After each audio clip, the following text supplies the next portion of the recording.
అంటే ఇప్పుడు జూన్ 4 తర్వాత గాంధీ మహాత్ములు ఉన్నారా?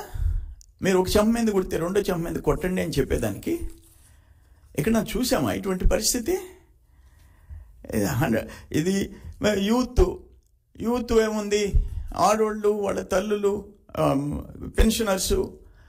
ఒక యువకుడు హైదరాబాద్ నుంచో, బెంగళూరు నుంచో, అమెరికా నుంచో, చెన్నై నుంచో వచ్చి పట్టుదలగా ఓటేసిపోయినాడంటే సెలవు పెట్టి వాళ్ళ అవ్వతాతలను వదిలిపెడతాడా? వాళ్ళ అమ్మ నాయనలు వదిలిపెడతాడా? ఆ కుటుంబాన్ని ఓటేయనీయకుండా ఎడ్యుకేటెడ్ అవేర్నెస్ ఉండేవాడు. రాష్ట్ర భవిష్యత్తు ఎవరి చేతిలో ఉంటే రాష్ట్ర భవిష్యత్తు ఉంటుంది. బిడ్డల భవిష్యత్తు, ఉద్యోగాలు, ఉపాధి, పెట్టుబడులు, పరిశ్రమలు ఎవరుంటే ఉంటుంది అనేది వాళ్ళకి తెలుసు. అందుకని అక్కడి నుంచి వచ్చి సింగిల్ ఓటర్ కాదు, వాళ్ళ ఫ్యామిలీ. కానీ ఇది దురదృష్టకరమైన బాధేస్తుంది. ఇప్పుడు మంత్రులు, ఎమ్మెల్యేలు దగ్గరుండి దాడులు చేస్తుంటే ఏం చేయాలా? ఇప్పుడు ఎగ్జాంపుల్ ఒకటి వినిపిస్తా మీకు. ఆయన గ్రేట్ అగ్రికల్చర్ మినిస్టర్. కొంతమంది తెలిసి తెలియక ఎగిరి పడుతున్నారు. 20 రోజుల తర్వాత మిమ్మల్ని దేవుడు కూడా కాపాడలేడనేటువంటి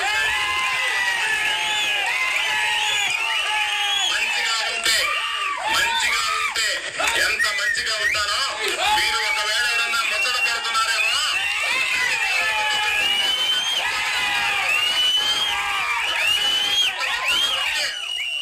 గోవర్ధన్ రెడ్డి శక్తి ఏ విధంగా ఉంటుందని ముచ్చట పెడితే మీకు చూపించాలని మీరు అనుకుంటే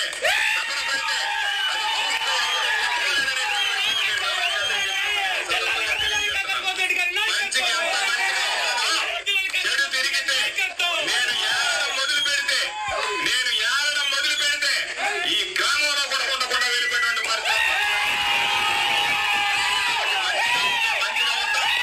మంచి కాదు అనుకునే కనుక ప్రవర్తిస్తే ఏమీ ఇబ్బంది ఉండదు.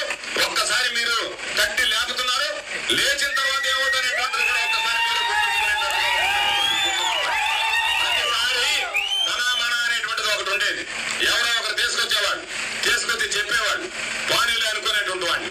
ఈసారి నేను అనుకుంటున్నా, ఒక్కసారి పాప ఎవరైతే ఎగిరెగిరి పడుతున్నారో వాళ్ళని ఒక్కసారి పట్టి చూసి విడిచిపెట్టకూడదనేటువంటి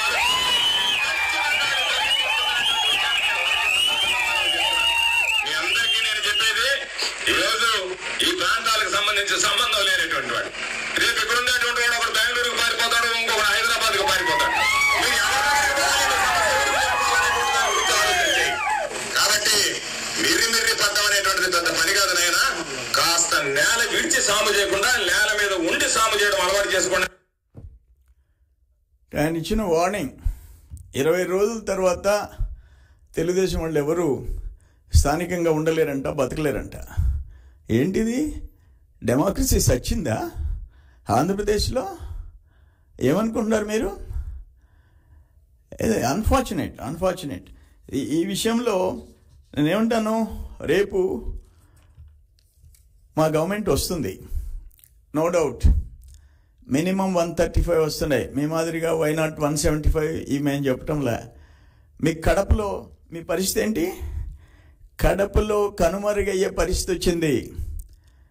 నేనేం చెప్పాడు జగన్మోహన్ రెడ్డి? కడప సిటీలో మా అంజాద్ పాషా తప్పులుంటే మన్నించండి, నన్ను చూసి ఓటేయండి అని చెప్పుకోవాల్సి వచ్చింది ఒక డిప్యూటీ సీఎం కాన్స్టిట్యున్సీలో. మీ చెల్లెళ్ళు 2 చెల్లెళ్ళు, మీ తల్లి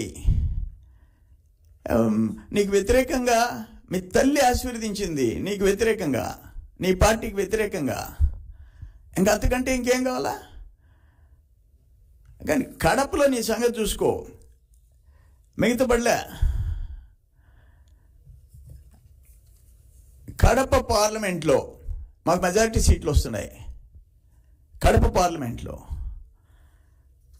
నెల్లూరు జిల్లాలో చెప్తుండా, ఉమ్మడి నెల్లూరు జిల్లాలో 10కి 10 వస్తున్నాయి.